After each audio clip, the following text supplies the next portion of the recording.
vai falar sobre instabilidade postural. Primeira parte sobre instabilidade postural, e eu quero conversar sobre a doença de Parkinson, né? Na realidade é síndrome parkinsoniana, não é exatamente doença de Parkinson, porque doença de Parkinson é um tipo dentro da síndrome parkinsoniana, né? Basicamente, a síndrome de parkinsoniana é uma das doenças que eu mais gosto de tratar. Por que disso? Teve alguns casos que a gente é emblemático na nossa vida como médico, né? E a doença, a síndrome parkinsoniana, principalmente, vai ser bastante emblemático em várias pessoas, se vocês forem tratar esse tipo de pessoas, né, na vida. Eu tive um paciente que chegou no meu consultório, né, que estava em cadeira de roda, já tinha algum tempo que ele estava de cadeira de roda, se não me engano, eram uns torno de 6 meses que ele já estava de cadeira de roda, chorando porque disse que estava inicialmente somente com tonteiras. Foi para o pronto-socorro por motivo de tonteira, né? Por motivo de labirintite, segundo o paciente. Veio para o pronto-socorro, ofereceram os medicamentos e mesmo tomando os medicamentos iam piorando cada vez mais e chegou a ponto dele ficar na cadeira de roda. Quando eu peguei esse paciente que já estava tendo vários históricos de queda, então ele estava todo inchado, né, todo com equimose na pele, e estava reclamando muito, dizendo que estava doendo o corpo inteiro. Não só por motivo das quedas mesmo de repetição, mas constantemente ele sentia dores musculares. Quando eu fui ver esse paciente, ele estava com tal de roda denteada. A rigidez em roda denteada é quando você mesmo movimenta o braço do paciente, ele trava várias vezes. Isso é chamado de roda denteada. Quando você for fazer esse teste, eu sugiro que você pegue na mão do paciente e faça um movimento circular. Porque às vezes, quando a gente faz um movimento, simplesmente movimento normal do paciente, às vezes o próprio paciente trava, né? Por causa mesmo de sustos. Então, quando você faz um movimento rotatório, aí dificilmente o paciente vai travar várias vezes na mesma direção. Então, por isso que eu sugiro que vocês peguem na mão do paciente e dá um movimento giratório. Se vocês perceberem que ele travou várias vezes nesse movimento giratório, é uma rigidez típica, chamada de rigidez em roda denteada. Isso não acontece em outros tipos de rigidez. Por exemplo, quando você tem intoxicação por antidepressivo, do síndrome serotoninérgica, rigidez é contínua. Já no rigidez do tipo de síndrome parkinsoniana, costuma ter essas rigidez em roda denteada. Ele também já tinha essa instabilidade postural. Critérios de diagnóstico de síndrome parkinsoniana são 2 de 4 critérios. Então, a gente ou tem que ter roda denteada, né, rigidez em roda denteada, ou o paciente tem que ter bradicinesia, que significa que o movimento do paciente está lento. Normalmente a gente pede para ficar abrindo e fechando a mão várias vezes, né? E a depender da velocidade desse abrir e fechar da mão, você vai pedir para fazer nas duas mãos, né? E normalmente o paciente fica assimétrico. Então, ao invés de você conseguir fazer o mesmo movimento de uma forma simétrica, começa a ficar assimétrico, um mais lento do que o outro. Né? Então, isso a gente consegue visualizar a bradicinesia, essa lentidão de movimento, né? O jeito bonito de falar lentidão de movimento. Instabilidade postural é o terceiro critério, então, bradicinesia, rigidez em roda denteada, instabilidade postural. O paciente tem facilidade de cair no chão, né? Tropeça com muita facilidade. Isso acontece justamente porque o paciente está lento e duro. Então, ele vai ter mais facilidade de cair, já que a perna dele está lenta e dura, né? E quarto critério é tremor, ou seja, para você ter síndrome parkinsoniana, se você precisa de 2 de 4 critérios, não necessariamente o paciente vai estar tremendo. E isso foi um detalhe muito importante, que ninguém pensou em síndrome parkinsoniana para esse paciente até então, porque o paciente simplesmente não estava tremendo. E, de fato, pode haver pacientes com síndrome parkinsoniana que não está tremendo, simplesmente está duro o corpo, e o paciente está tendo várias quedas por causa disso. E o interessante desse paciente é que o motivo que o paciente ficou duro desse jeito, tendo síndrome parkinsoniana, era por causa do remédio, que normalmente no pronto-socorro, médico passa. Cinarizina, flunalizina, né? O Vertix, famoso Vertix, que a gente acaba passando muito por qualquer tipo de tontura. Esse remédio faz, nos pacientes idosos, síndrome parkinsoniana. Ainda bem que retirei esse medicamento. Na próxima semana, o paciente veio no meu consultório elogiando a rodo. É a melhor coisa da vida, porque o povo acha que você é Deus, né? Simplesmente você fala, caminha-te, e o paciente começa a caminhar. Então, é um tipo de paciente que dá até prazer em tratar. Esse paciente foi muito educado, né, a ponto de me agradecer muito.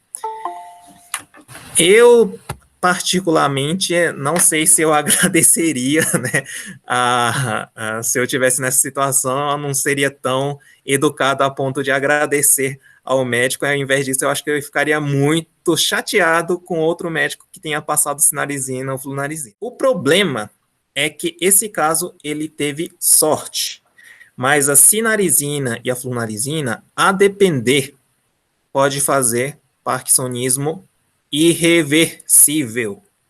Esse é o principal problema. Muitas vezes o clínico geral simplesmente faz com que o paciente entre em cadeira de roda e nunca mais saia de cadeira de roda.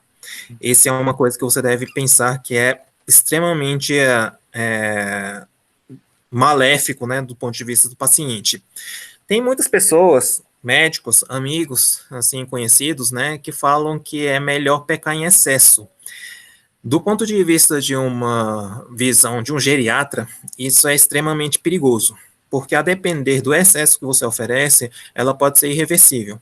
Não é só a sinalizina, a flunarizina que causa síndrome parkinsoniana irreversível, não. Estou falando de vários medicamentos que podem ser irreversível. Inclusive o que está tendo hoje em relação à hidroxicloroquina, azitromicina para os pacientes do COVID, a depender do paciente, se o paciente for cardiopata e você fizer essa associação e o paciente tiver arritmia, a morte é irreversível. Então, tem vários casos que o paciente torna-se irreversível. Espero que não faça nenhum tipo de tratamento para os pacientes que sejam de forma irreversível. Mas, no nosso caso, o excesso pode ser fatal. Outra coisa que é assim, em relação a melhor pecar pelo excesso, que eu critico bastante em relação a esse tipo de conduta, é porque, na minha concepção, pelo menos, isso aqui é uma coisa muito pessoal, tá? Não tem nada a ver, assim, às vezes a pessoa pode pensar mesmo que deve fazer um tratamento em excesso e possa ser que o excesso realmente faça algum tipo de efeito. Mas eu, na minha visão, eu prefiro que o paciente morra naturalmente do que eu matar. Isso acontece com muita frequência, né, na prática médica, no dia a dia. Então, se o paciente, simplesmente você não fez algum tipo de tratamento e o paciente morreu, é porque realmente Deus quis, né? Deus estava querendo levar esse paciente. Processo natural, o paciente está morrendo por motivo da doença dele, né? Claro que, se a gente conseguir interferir nisso, a gente pode fazer algum tipo de tratamento e conseguir salvar a vida dessa pessoa, maravilhosa, não tem coisa melhor do que isso, né? Inclusive, a gente está estudando para isso. Mas se você fizer um tratamento e o paciente morrer por causa do tratamento, isso é uma coisa inadmissível do ponto de vista médico. Até mesmo porque a gente fez um juramento de que você, primeiramente, você não vai fazer mal ao paciente. Depois a gente pensa em curar o paciente. Se não der para curar o paciente, a gente jurou que iria oferecer maior alívio possível. E o alívio a gente não está falando de saúde simplesmente físico, né? Estamos falando também de alívio mental, físico, mental, psicológico, social, né? Isso é o juramento que a gente fez. Então, o primeiro de todos os juramentos que a gente fez é não maleficência. A gente não pode fazer um mal para o paciente. Então, era um caso que é bastante emblemático porque a gente vê isso com muita frequência. E a flunarizina e sinalizina, se você for ver em protocolo de vestibulopatia paroxística benigna ou qualquer protocolo de tontura, ela não está descrito em nenhum local. Por quê? Porque ela, além de ter pouco benefício, já foi demonstrado que tem efeitos colaterais que podem ser irreversíveis. Mesma coisa que aconteceu com o antibiótico, por exemplo, levofloxacino, os floxacinos da vida, né, quinolonas da vida, que foi retirado para o tratamento de coisas que com ou sem ou apesar do médico vai curar. Como sinusite, faringite, essas coisas a gente não utiliza mais as quinolonas. Efeito colateral irreversível é cortar o tendão e nunca mais o paciente poder caminhar direito, manca a vida inteira. Ou o paciente tem arritmia, né, no caso das quinolonas. A mesma coisa, teoricamente, aconteceu com a cinnarizina e flunarizina. Você não deveria prescrever mais esse medicamento, nem a cinnarizina, nem a flunarizina. Claro que é vendido a rodo, né? É extremamente raro isso acontecer em pacientes jovens. Em pacientes idosos é muito comum acontecer, tá? Síndrome parkinsoniana com cinnarizina e flunarizina. A maioria delas é reversível só de retirar o medicamento, uma pequena porção torna-se irreversível. Só que aquele que tornou irreversível, em vez de você ser uma pessoa que traz a palavra de Deus ou você traz o conforto para a pessoa, você tornou-se um diabo para aquela pessoa, porque você condenou a pessoa a ficar na cadeira de roda eternamente. Então tem que entender esses detalhes. Para quem ainda continua passando cinnarizina, flunarizina, e é comum justamente porque temos bastante costume de seguir o protocolo do hospital. Na realidade, não é nem protocolo do hospital, né? Seguir o que os nossos amigos estão fazendo. Ah, o meu amigo está fazendo desse jeito, então vou tratar desse jeito. Isso é muito comum no meio médico, né? Principalmente no pronto-socorro. Você pergunta, eu não sei o que fazer aqui, o que você faria? E o fulano de tal fala, e você aceita, e nunca mais estuda sobre aquele assunto. Não deveria ser desse jeito. Se acontecer alguma coisa que você não sabe, naquele momento realmente você deve pedir ajuda para a pessoa mais experiente, faz o tratamento, mas você deveria estudar depois se aquela conduta realmente é baseada na evidência. E medicina baseada na evidência está ficando cada vez obsoleto no meio. Então, esse é um dos casos que acontece muito no pronto-socorro, acaba vindo pacientes para médicos como eu, né, geriatra, que a gente tem que retirar os medicamentos para fazer com que o paciente volte à normalidade, mas pode ser que o paciente não volte mais à normalidade. Outro medicamento muito comum, mas muito comum de acontecer, são os antipsicóticos, e quase todos os antipsicóticos causam síndrome parkinsoniana em pacientes idosos, tá? E isso é muito comum de acontecer. O único que é um pouquinho mais raro de acontecer essa síndrome parkinsoniana com antipsicótico é a quetiapina e clozapina. Restante todos, é muito comum você ter síndrome parkinsoniana por motivo de antipsicótico.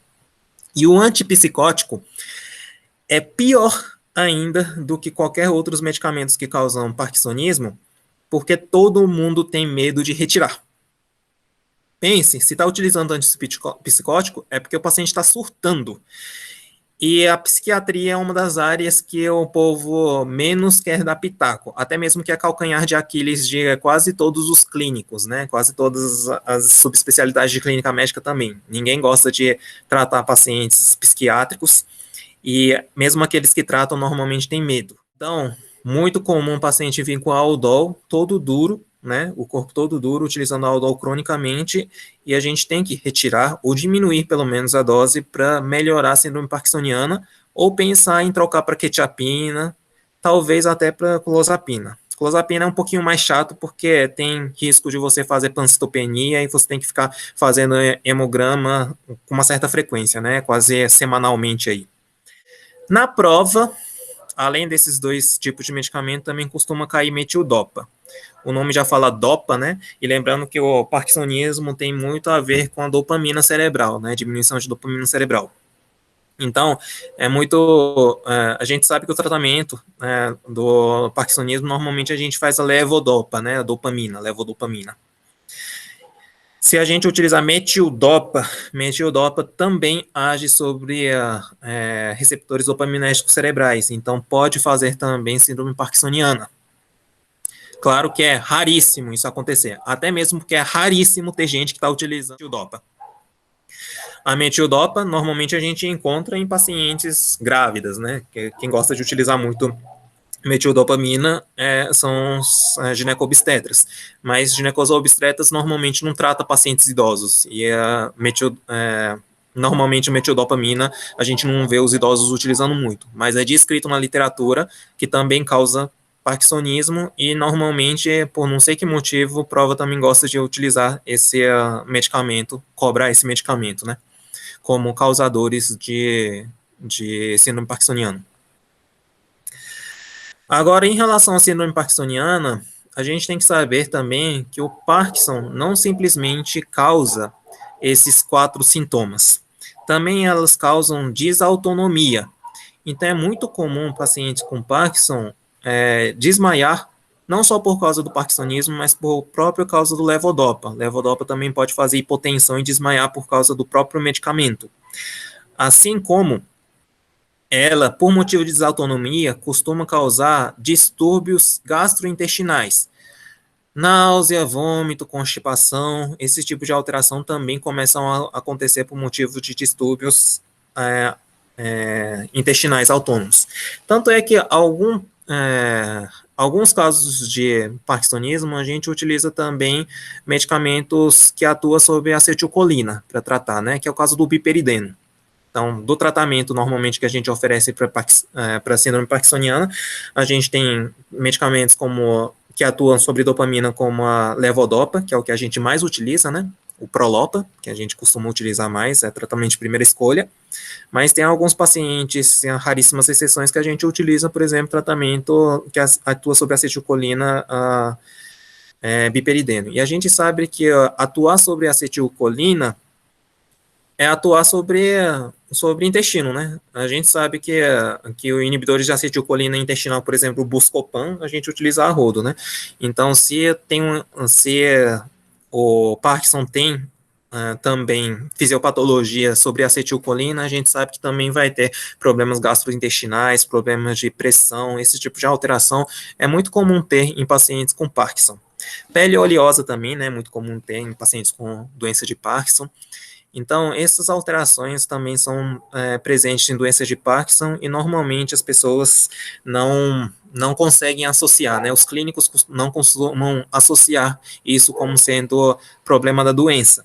E às vezes esses problemas você consegue manusear simplesmente por aumento ou diminuição dos medicamentos que o paciente já está em uso, os pacientes do Parkinson.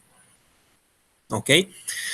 Agora, a síndrome parkinsoniana, como eu disse, nem sempre significa que o paciente tem doença de Parkinson, né? Doença de Parkinson é uma doença que responde bem à levodopa. Então, quando você tem uma doença que está respondendo muito bem ao tratamento com a levodopamina, a gente fica mais tranquilo em dizer que é a doença de Parkinson. Mas se a resposta for ruim à doença de Parkinson, talvez esteja na frente de um paciente que tenha uma síndrome parkinsoniana que não seja doença de Parkinson. Tem várias síndromes parkinsonianas, e o que é mais comum que o paciente acaba utilizando o medicamento de forma errônea é quando o paciente tem AVC.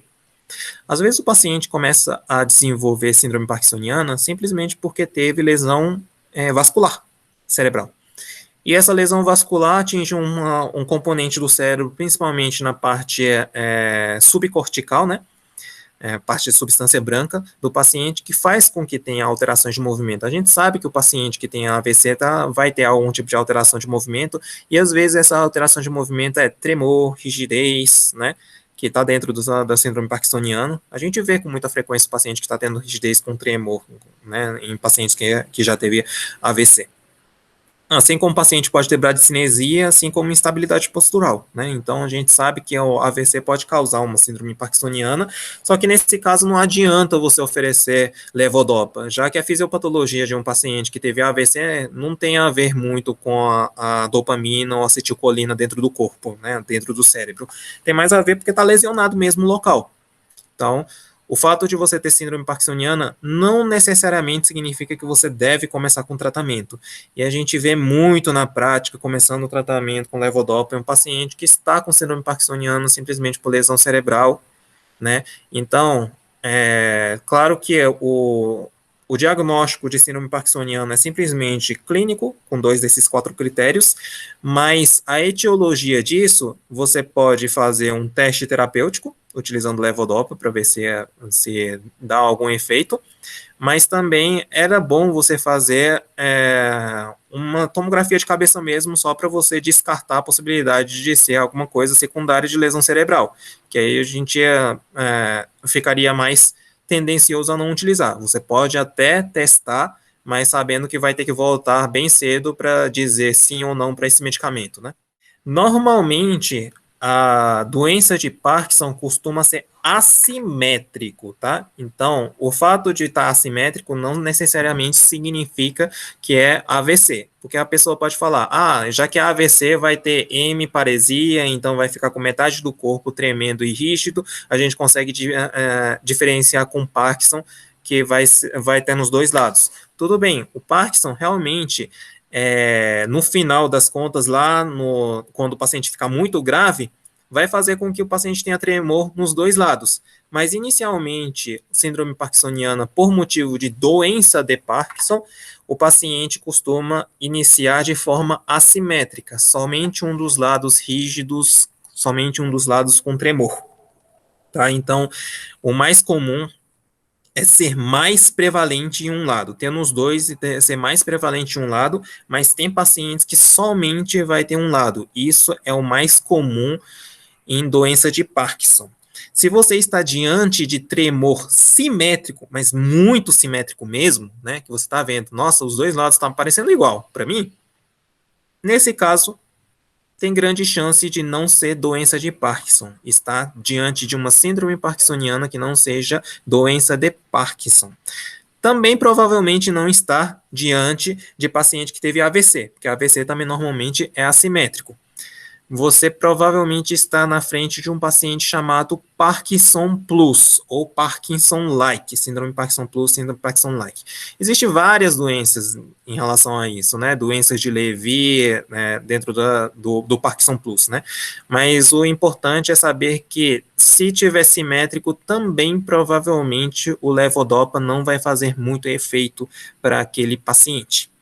Então, se tiver muito simétrico, não vai fazer efeito, assim como se tiver lesão cerebral, provavelmente os tratamentos para o Parkinson não vai fazer efeito. Quando você vai pensar que o tratamento para o Parkinson vai fazer muito efeito, é quando está assimétrico e provavelmente não seja por motivo de lesão cerebral. Isso são os casos que você vai pensar que o tratamento vai ser benéfico. E o tratamento vai ser benéfico mesmo para doenças de Parkinson, tá? Não só esse paciente que veio dizendo que eu fiz com que o paciente caminhasse, isso acontece também na doença de Parkinson. O paciente veio já desde os 40 anos de idade tremendo e com seus 60 anos de idade parou de caminhar. Você começa a fazer o tratamento para doença de Parkinson, o paciente sai da cadeira de roda e começa a caminhar. Isso acontece. Então, é uma coisa que você muda a vida do paciente. Imagine você cadeirante, não conseguindo mais caminhar, achando que nunca mais vai conseguir caminhar, toma alguns remédios e começa a caminhar, tá? E também em relação à osteoporose. A gente vê muitos pacientes sendo tratados com osteoporose em demasia, até mesmo porque também é iatrogênico, né? Tem muitas pessoas que tratam de forma errônea em relação à osteoporose, mas o melhor jeito de você tratar o risco de fratura não é fortalecendo o osso. O tanto que você oferece de medicamento para fortalecer o osso, muitas vezes não é suficiente. Se o paciente cair no chão, mesmo utilizando alendronato, mesmo utilizando tratamento para fortalecer o osso, para osteoporose, o paciente tem risco altíssimo de fraturar. Infelizmente, o tratamento com esses medicamentos não é um tratamento, assim, impressionante, né? Não é nada assim que a gente fica dizendo que é a proteção 100%. Não existe isso. Tratamento de osteoporose, infelizmente, mesmo com tratamento de osteoporose, o paciente vai fraturar. Como que a gente evita ao máximo o paciente não fraturar? É não caindo. Então, dentro do tratamento de osteoporose, é muito mais efetivo você fazer o tratamento da doença de Parkinson ou síndrome parkinsoniana do que você fazer o tratamento de osteoporose. Em relação ao risco de fratura, porque a gente está fazendo tratamento de osteoporose justamente por causa do risco de fratura. Se você está querendo melhorar a qualidade de vida do paciente, para o paciente não fraturar, evitar o risco de fratura, faz muito mais sentido você fazer um tratamento para evitar que o paciente caia no chão, do que você fazer um tratamento que, se cair no chão, pode ser que vai, né, diminuir o risco de fratura, tá?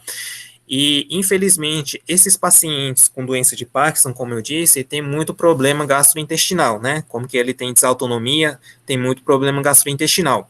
E o alendronato é muito, mas é muito ruim para a pessoa que tem problema gastrointestinal. Pode causar refluxo e ulceração esofágica, é uma das coisas que a gente mais tem problema em relação aos medicamentos comuns que a gente utiliza para osteoporose, tá? Então, tem alguns pacientes que acabam tendo esse osteoporose, né? Alguém diagnostica que o paciente tem osteoporose, não diagnostica que tem Parkinson, começa a oferecer alendronato, o paciente vomita a rodo, começa a ter lesões esofágicas, hemorragia digestiva alta, queda, fratura do mesmo jeito, porque o paciente, por causa de tamanho, náuseas e vômitos, começa a fazer manobra vagal, né? Que faz força na barriga, começa a ter tontura por causa dessa força na barriga e cai. E do mesmo jeito fratura. Na realidade, ao invés de você proteger o paciente de uma fratura, você induziu o paciente a ter fratura, porque você induziu o desmaio nesse paciente. Então, às vezes, o tratamento de osteoporose, você pode induzir a fratura, em vez de melhorar a fratura do paciente. Daí você tem que ficar muito atento. Será que esse paciente que está tendo muitas quedas, histórico de queda, veio para o pronto-socorro por motivo de queda? Será que esse paciente não tem síndrome parkinsoniana? Você deve testar. Pega na mão do paciente e faz um movimento circular com a mão do paciente.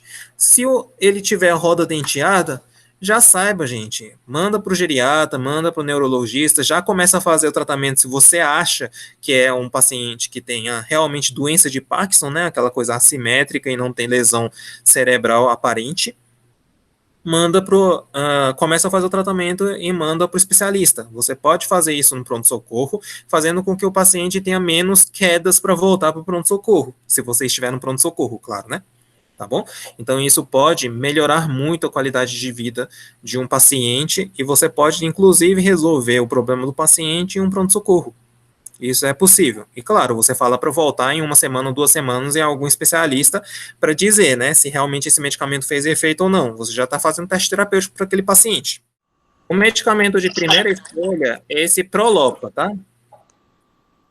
Prolopa, 250 miligramas, né? Vai dar 1/4 do comprimido 4 vezes ao dia. E esse Prolopa, inclusive, você tem em qualquer posto de saúde. Você consegue encontrar no posto de saúde. Então, você pode pegar isso, tá?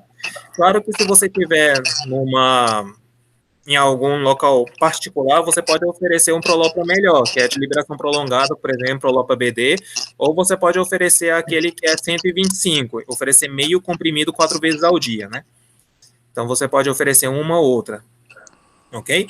Mas o que você tem no posto de saúde é isso aqui, Prolopa, 250 miligramas, 1/4 do comprimido, 4 vezes ao dia. Importante também que você tem que oferecer esse medicamento longe das refeições, porque a comida, principalmente a proteína, pode grudar com o remédio e sair tudo pelo cocô, não fazendo nenhum tipo de efeito para aquele paciente. Então, daí você deve pensar em oferecer longe das refeições.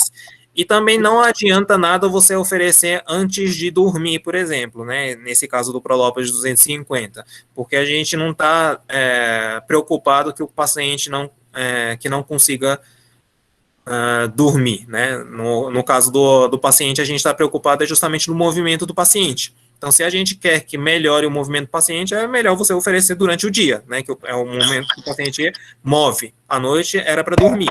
E normalmente na doença de Parkinson, a gente sabe que à noite o paciente melhora os tremores, então não tem tanto problema. E a doença de Parkinson também costuma ter muita dor muscular, porque imagine, você está tendo um paciente com o corpo todo duro, né? O paciente já está com o corpo todo duro, tremendo todo o tempo. Então isso aí já é uma coisa que causa muito problema muscular, músculo esquelético para o paciente. Então, costuma esses pacientes reclamam muito de dor muscular. E às vezes você oferece Prolopa para o paciente para de ter dor muscular. Do restante, você pode pedir para as outras pessoas tratarem por você, mas do pronto-socorro, né, no médico do pronto-socorro da clínica médica, eu gostaria que vocês saibam que existe esse medicamento no posto de saúde gratuito para todo mundo, faz em 2 vias em receituário comum, oferece Prolopa 250mg, 1/4 do comprimido, 4 vezes ao dia, durante o dia, não à noite, né, num período longe das refeições. Isso faz com que o paciente tenha muito melhora na qualidade de vida do paciente e manda para o especialista. Claro que do ponto de vista da prova, a gente tem que saber outras coisas também. Por exemplo, Razagilina. Razagilina é um dos poucos medicamentos que tem demonstrado que pode ser que é melhor em relação à progressão da doença. Porque demais medicamento, na realidade, é sintomático, né? Ela faz com que melhore os sintomas do paciente, melhorando a qualidade de vida em muito. Mas não significa que a progressão da doença vai ser diminuído. Já a Razagilina, talvez a progressão da doença diminua. Não é uma coisa totalmente comprovada, mas tem vários estudos que demonstram que a Razagilina pode melhorar. Então, vale a pena para os pacientes que estão no início da sintomatologia, principalmente os pacientes muito jovens, oferecer esse tipo de tratamento, a Razagilina, né? É raro você precisar de utilizar esse tipo de medicamento, até mesmo porque normalmente os pacientes que têm poucos sintomatologias não querem ser atendidos por médico, até mesmo que pouco tremor, o povo não tem nenhum problema durante a vida no dia a dia, e também ninguém se incomoda com isso. E a Razagilina também tem muitos efeitos colaterais, isso aqui é inibidor de mal. Inibidor de mal pode ter síndrome serotoninérgica. Se você juntar com qualquer antidepressivo, e o povo manda antidepressivo a rodo hoje em dia, né? Todos os médicos prescrevem antidepressivo de qualquer forma, mesmo não tendo depressão, para o paciente, só por causa de uma tristeza qualquer. Junta antidepressivo com Razagilina, o paciente pode morrer por causa disso, gerando síndrome serotoninérgica, rigidez intensa, paciente com febre e tudo mais, e o paciente falece por causa disso.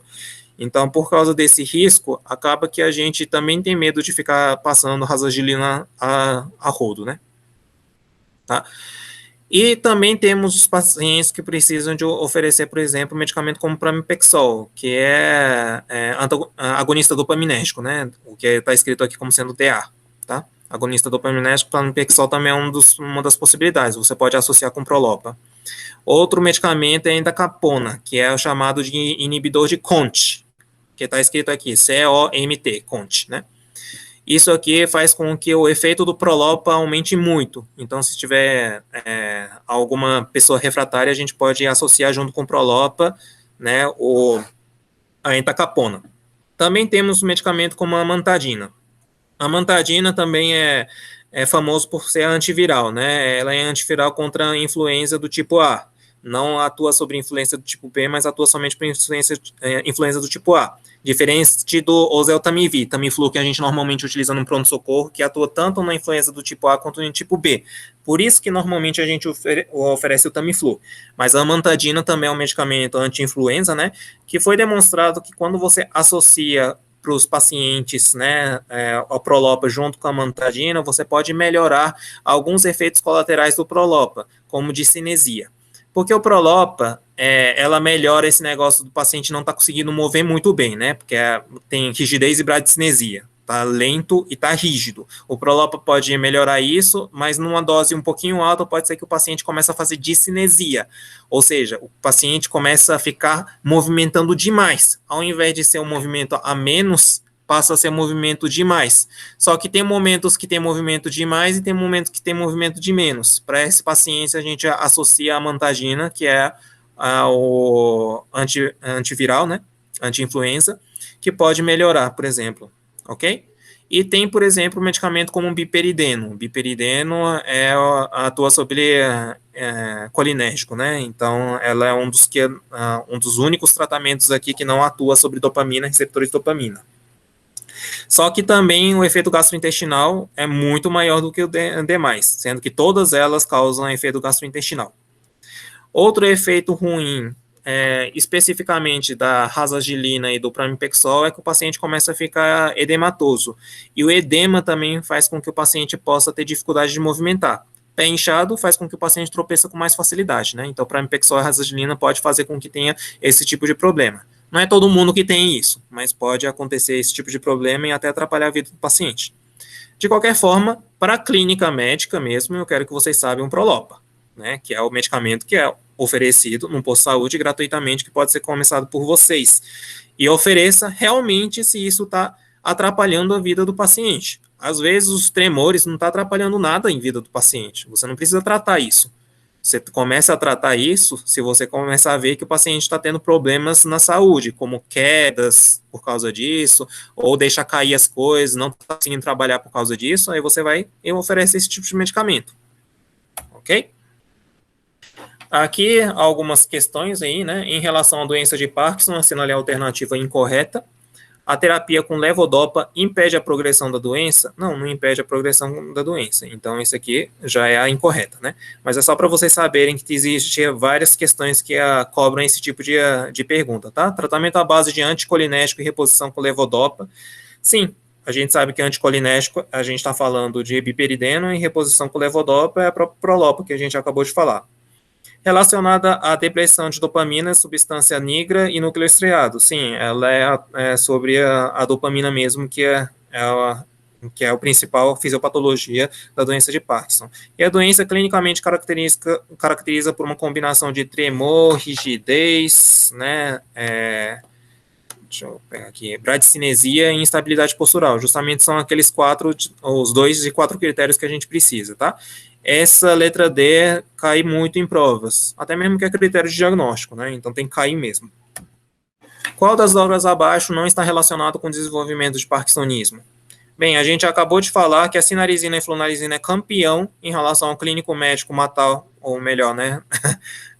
O clínico médico errar em relação ao tratamento e fazer com que o paciente tenha parkinsonismo e às vezes torna-se irreversível. Metildopa é raro, até mesmo porque quase nenhum idoso utiliza metildopa, mas pode fazer síndrome parkinsoniana mesmo. A selegelina, na realidade, é um inibidor de mal também, então, teoricamente, teria um efeito benéfico para a síndrome parkinsoniana, então esse é a resposta, né, não está relacionado com o desenvolvimento do parkinsonismo, a selegelina pode até melhorar em relação ao parkinsonismo, e o haloperidol é o campeão dos psiquiatras, né, que faz com que o paciente tenha a doença de Parkinson. Então, esse tipo de pergunta é muito comum no dia a dia. Que o uso de Aldol por pouco tempo já pode dar síndrome parkinsoniana? Tem um paciente na enfermaria? Sim, principalmente em idoso, né? Então, isso é realmente uma coisa muito comum. Talvez você tenha que pensar em oferecer um medicamento antipsicótico da segunda geração, né? Porque o Aldol e clorpromazina, por exemplo, são de primeira geração. Então, esses causam muito mais síndrome parkinsoniana. Você pode pensar em oferecer aqueles medicamentos mais caros, se o paciente tiver condição financeira, claro, né? Quetiapina é uma delas, aripiprazol, olanzapina, tem vários que são da segunda geração que você pode pensar em utilizar. Dentro delas, o que causa menos síndrome parkinsoniana, disparadamente, é a quetiapina e a clozapina. A clozapina é superior à quetiapina nesse quesito, né? Se você está tendo tremor mesmo com o uso de quetiapina, você pensa em utilizar a clozapina. Só que o problema da clozapina é que o paciente vai ter que ficar fazendo hemograma semanalmente. Em relação à demência de Parkinson, né, que a gente sabe, ela costuma acontecer normalmente depois de 10 anos que começou a ter os tremores do paciente. Então, o paciente começa a ter tremores nos seus 40, 50 anos de idade, começa a ter demência nos seus 60, 70 anos de idade. Isso é muito comum de acontecer, tá?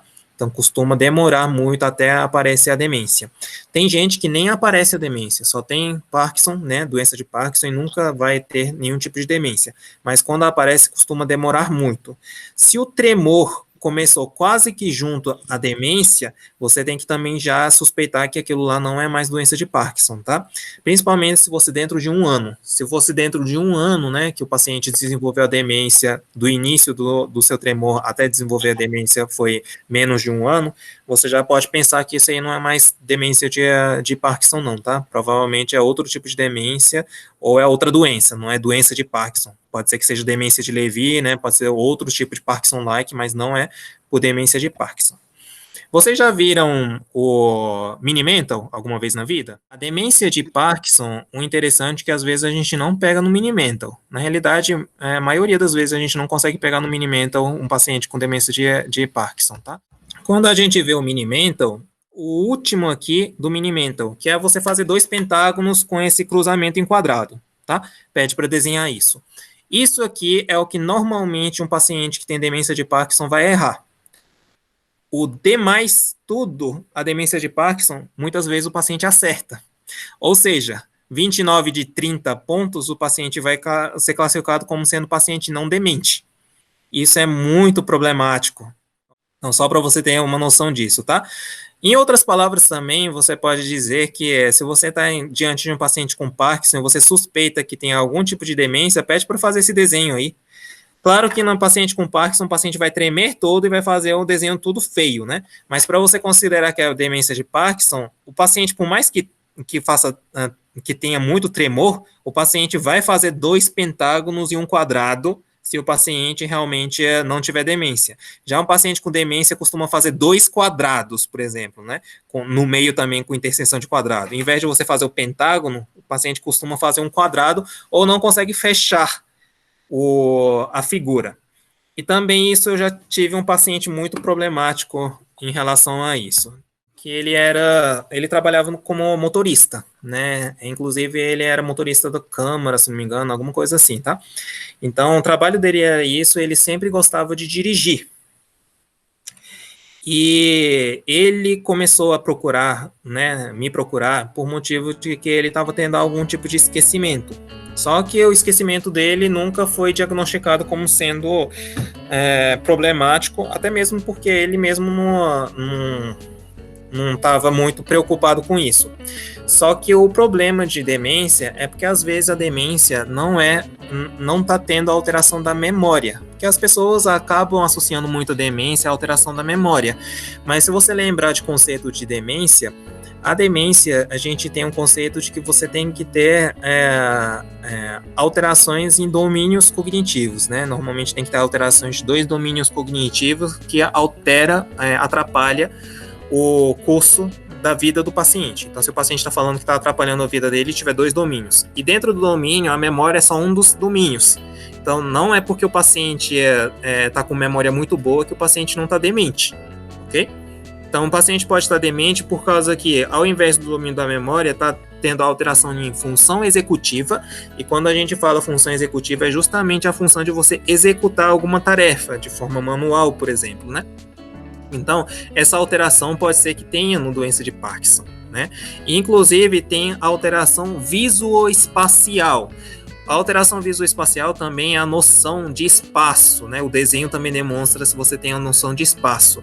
E a alteração de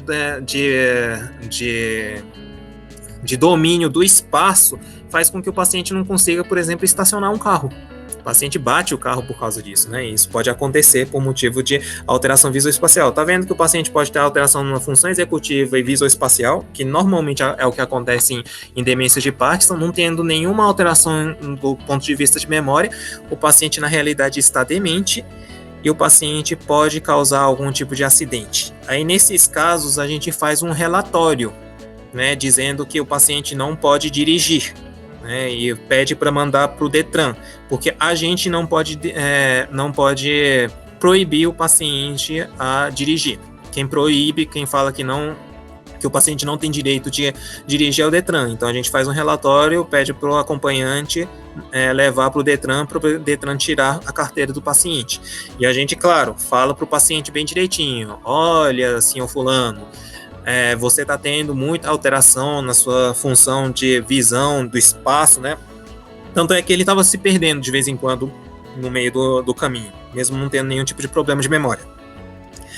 Nesses casos, não é recomendado que você dirija, né? De preferência, claro que você não vai falar que nunca mais vai dirigir, né? Se a pessoa ama dirigir, você fala: olha, na próxima consulta a gente reavalia para ver se você consegue dirigir, se você voltou, né? Melhorou um pouquinho, e qualquer coisa a gente volta. Mas por enquanto você não vai dirigir. É dessa forma que a gente normalmente orienta. Só que o filho falava que o pai amava dirigir, tirar a direção desse pai vai fazer com que o paciente entre em depressão, né? E que a vida dele é dirigir. Um certo dia vai lá e ele bate no poste, né, do shopping, raspou na frente de um carrinho de bebê. Imagine se tivesse pego, né? E a pessoa não percebe. Esse negócio de visão espacial, você errar o desenho, o povo acha, só tá errando o desenho. Não, gente, não tá só errando o desenho, você tá errando o seu visão espacial. Depois de comentar essa história pros meus pacientes pararam de dirigir. Pelo menos isso também ajuda a convencer a pessoa a parar de dirigir, né? Imagina se nessa direção você matar uma criança. Como que vai ser um inferno a sua vida daqui adiante, né?